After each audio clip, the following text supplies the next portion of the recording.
Assalamualaikum warahmatullahi wabarakatuh. Halo adik-adik, bertemu lagi di channel YouTube-nya Bu Honi.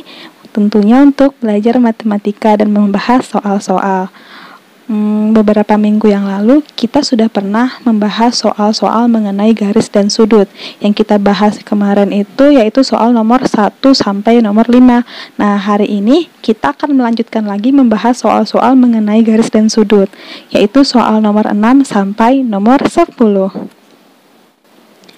Yuk, mari kita mulai membahas soal nomor 6. Perhatikan gambar di bawah ini. Sekarang adik-adik mari kita simak ke papan tulis ya. Oh iya, dari tadi juga udah menyimak ya. Oke. Perhatikan gambar di bawah ini. Nih ada gambar dua garis dengan sudut. Nah, hubungan garis P dan Q adalah, sekarang kita perhatikan garis P dan Q. Mana garis P dan mana garis Q? Dari gambar ini, garis P adalah nih, yang garis berwarna merah, yang posisinya vertikal. Nih, garis pertama yang berwarna merah ini adalah garis P. Kemudian yang mana garis Q? Garis Q adalah garis yang kedua nih, yang berwarna merah dan dia posisinya juga vertikal atau tegak ya. Nah, optionnya atau pilihan jawabannya, hubungan garis P dan Q adalah A berimpit, B berpotongan, C tegak lurus, dan D sejajar. Mari kita kupas semuanya atau mari kita bahas satu persatu option yang ada. Yang A, jika garis P dan Q itu berimpit, maka dia harus memenuhi persyaratan garis berimpit. Apa persyaratan atau unsur-unsur garis dikatakan berimpit? Nah, dengarkan yang pertama ya. Dua garis dikatakan berhimpit apabila dia terletak pada satu bidang. Sekarang perhatikan gambar. Apakah garis P dan Q ini terletak pada satu bidang? Ya, benar, terletak pada satu bidang. Maka gambar garis P dan Q ini telah memenuhi satu unsur atau satu persyaratan garis itu dikatakan berimpit.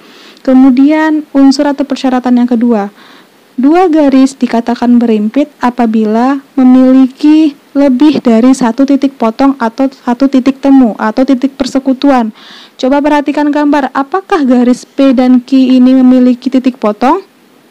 Ya, garis P dan Q tidak memiliki titik potong atau titik persekutuan. Maka dia tidak memenuhi unsur-unsur atau persyaratan garis itu dikatakan berimpit. Maka option yang A jelas salah ya. Oke, sekarang kita lanjut ke option atau jawaban nomor B. Garis P dan Q dikatakan berpotongan apabila dia memenuhi unsur-unsur atau persyaratan garis itu dikatakan berpotongan. Nah, sekarang dengarkan atau simak ibu baik-baik ya. Dua garis dikatakan berpotongan apabila yang pertama terletak pada satu bidang datar. Apakah garis P dan Q ini terletak pada satu bidang datar? Ya, benar. Maka gambar garis P dan Q ini sudah memenuhi satu persyaratan garis itu dikatakan berpotongan. Nah, sekarang unsur-unsur atau persyaratan yang kedua. Dua garis dikatakan berpotongan apabila memiliki satu titik potong atau titik temu. Sekarang kita perhatikan gambarnya lagi. Apakah garis P dan Q ini memiliki titik potong atau titik temu? Nah, diperhatikan tidak ada ya, garis P dan Q tidak berpotongan satu dengan yang lainnya. Oke. Oleh karena itu, garis P dan Q tidak memenuhi unsur atau persyaratan garis itu dikatakan berpotongan. Maka untuk option B juga salah. Kemudian yang C, tegak lurus. Hubungan garis P dan Q dikatakan tegak lurus apabila memenuhi persyaratan atau unsur-unsur garis itu dikatakan tegak lurus. Nah, dengarkan unsur-unsur atau persyaratan garis dikatakan tegak lurus. Dua garis dikatakan tegak lurus apabila yang pertama terletak pada satu bidang datar. Apakah garis P dan Q terletak pada satu bidang datar? Ya, benar. Maka gambar garis P dan Q ini telah memenuhi satu syarat atau satu unsur garis dikatakan tegak lurus. Kemudian persyaratan atau unsur yang kedua apa? Yang unsur kedua adalah dua garis dikatakan tegak lurus apabila memiliki titik potong atau titik temu yang membentuk sudut siku-siku. Apakah garis P dan Q ini memiliki titik potong yang membentuk sudut siku-siku? Tidak. Ya, tidak memenuhi. Maka option yang C juga salah karena tidak memenuhi. Garis itu dikatakan tegak lurus. Nah, yang terakhir, garis P dan Q dikatakan sejajar. Apa unsur-unsur atau persyaratannya? Dua garis dikatakan sejajar. Yang pertama, apabila dia terletak pada satu bidang datar. Apakah benar? Ya, benar, terletak pada satu bidang datar. Persyaratan atau unsur-unsur yang kedua, yaitu dua garis dikatakan sejajar apabila tidak memiliki titik temu atau titik potong. Apakah garis P dan Q tidak memiliki titik potong atau titik temu?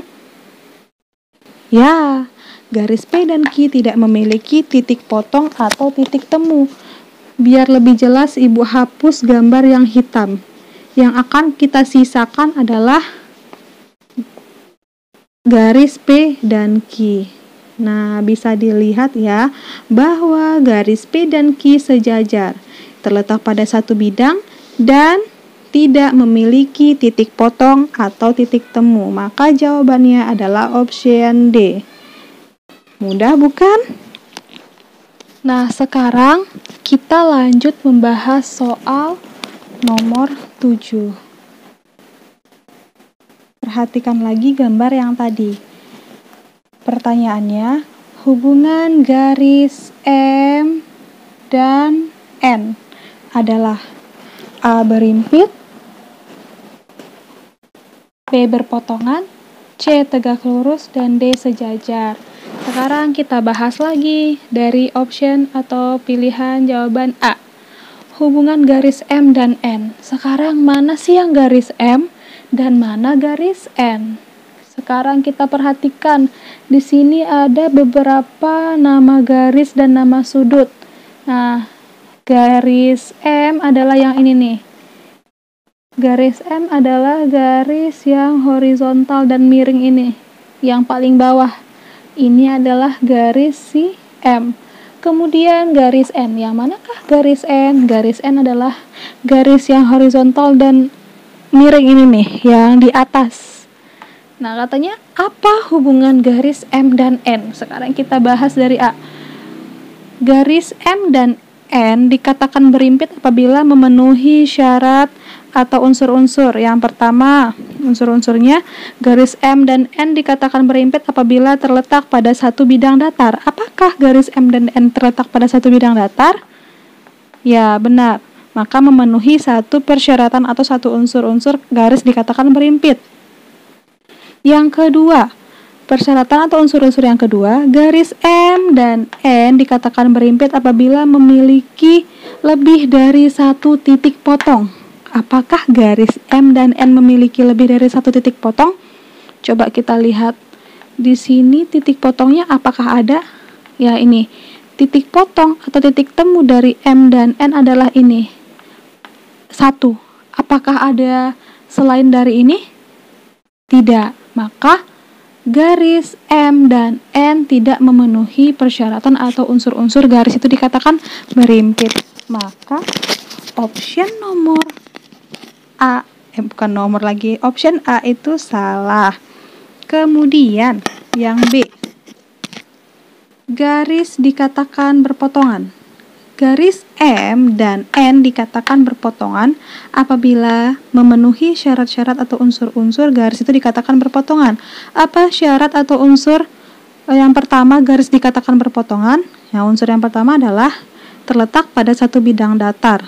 Apakah garis M dan N terletak pada satu bidang datar? Ya, benar. Maka sudah memenuhi satu persyaratan garis itu dikatakan berpotongan. Apa unsur-unsur atau persyaratan yang kedua? Nah, garis M dan N dikatakan berpotongan, unsur keduanya apabila memiliki satu titik potong atau titik pertemuan atau titik persekutuan. Apakah garis M dan N memiliki titik potong atau titik persekutuan? Ya, benar. Jadi garis M ini dan N memiliki satu titik temu, titik potong, titik persekutuan, yaitu di titik V. Maka option B benar. Kita sudah menemukan jawabannya. Ya, sudah langsung saja. Kalau tadi tegak lurus kan dia apabila berpotongan membentuk sudut siku-siku. Nah, meskipun M dan N ini berpotongan tapi dia tidak membentuk sudut siku-siku. Sudut siku-siku kan besarnya 90 derajat, sedangkan ini berbentuk sudut lancip ya.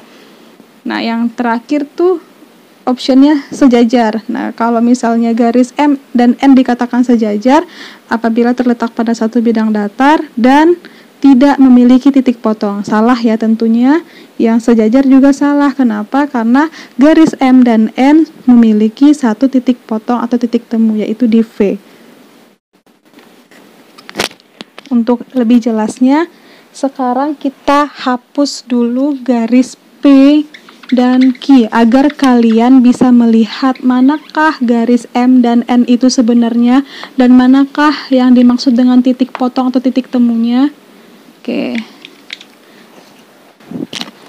Nah, ini bisa kita lihat bahwa garis M dan N itu terletak pada satu bidang dan memiliki satu titik potong atau titik temu. Nah, oke. Bagaimana? Mudah bukan?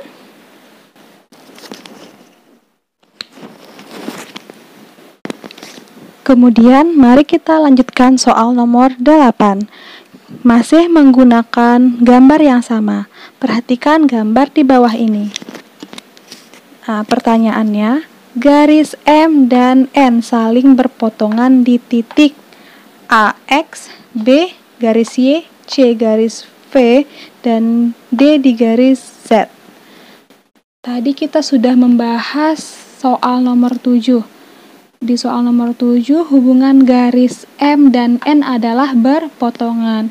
Nah, tadi kita ulang lagi sedikit ya, dua garis dikatakan berpotongan apabila memiliki satu titik potong atau titik temu atau titik persekutuan. Nah, dari gambar, garis M adalah yang tadi nih. Maaf ya, tadi Ibu bilang garis horizontal dan miring.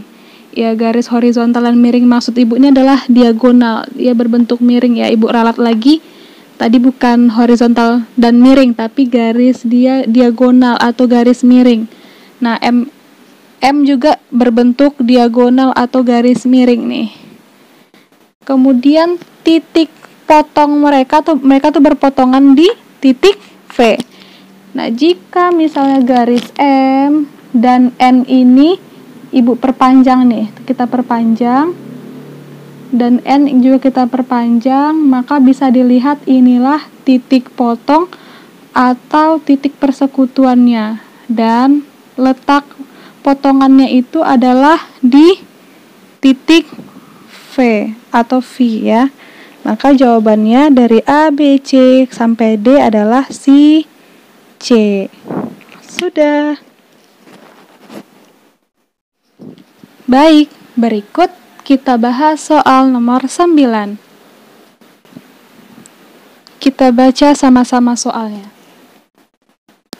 Berikut adalah sudut lancip kecuali A 100 derajat, B 8 derajat, C 60 derajat, dan D 30 derajat. Nah, untuk menjawab soal yang nomor 9, terlebih dahulu kita harus tahu apa sih yang dimaksud dengan sudut lancip. Kita buat di sini saja ya. Jadi, sudut lancip adalah sudut yang besarnya lebih dari 0 derajat dan kurang dari 90 derajat. Kalau notasinya kita tulis, notasi dari sudut lancip yaitu X lebih besar dari 0 derajat dan lebih kecil dari 90 derajat. Atau bisa dikatakan sudut lancip itu kurang dari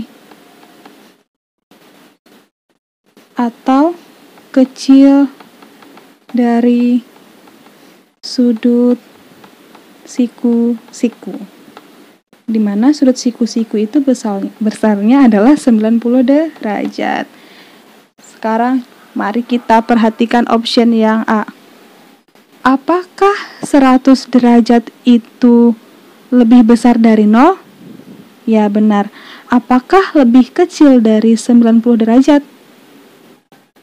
Tidak, karena 100 derajat ini lebih besar dari 90 derajat. Persyaratan sudut lancip tadi adalah kurang dari 90 derajat. Maka yang A bukan sudut lancip. Kemudian yang B. Apakah 8 derajat lebih besar dari 0? Ya, benar.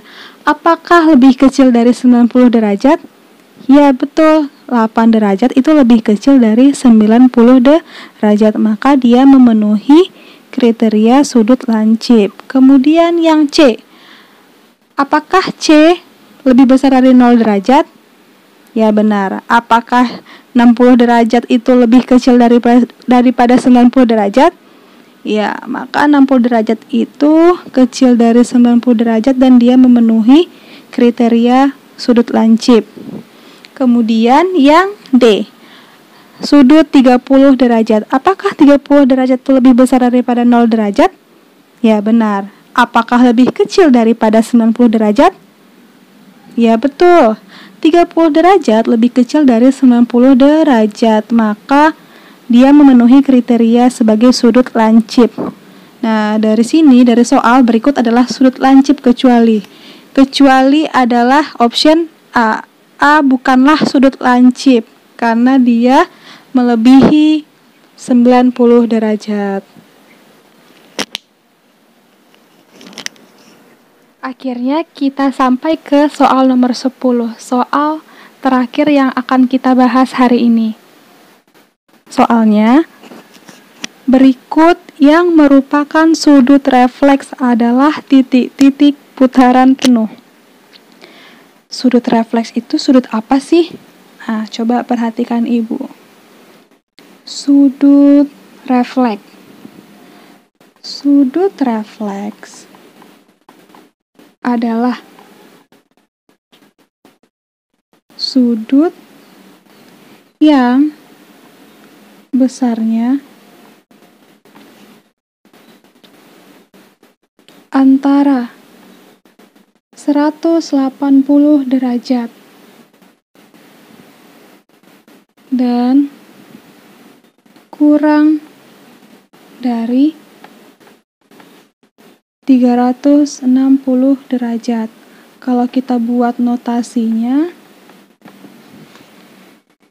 X lebih besar dari 180 derajat dan lebih kecil dari 360 derajat.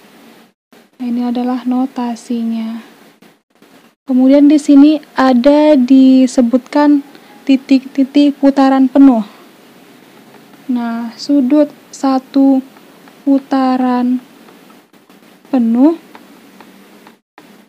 besarnya adalah 360 derajat. Maka untuk mengetahui yang option A, B, C, D untuk mengetahui besar sudutnya, maka kita kalikan dengan 360 derajat. Kita mulai dari yang option A, yaitu sepertiga putaran penuh. Sepertiga putaran penuh itu berapa besarnya? Sekarang kita kalikan sepertiga dengan 360, maka dikali 360 derajat. 36 dibagi 3 adalah 12. Maka 1 dikali 120, maka hasilnya 120 derajat. Besar sudut sepertiga putaran penuh adalah 120 derajat. Sekarang yang option B, seperempat putaran penuh. Seperempat putaran penuh artinya seperempat dikali 360 derajat. Nah, 36 dibagi 4 adalah 90.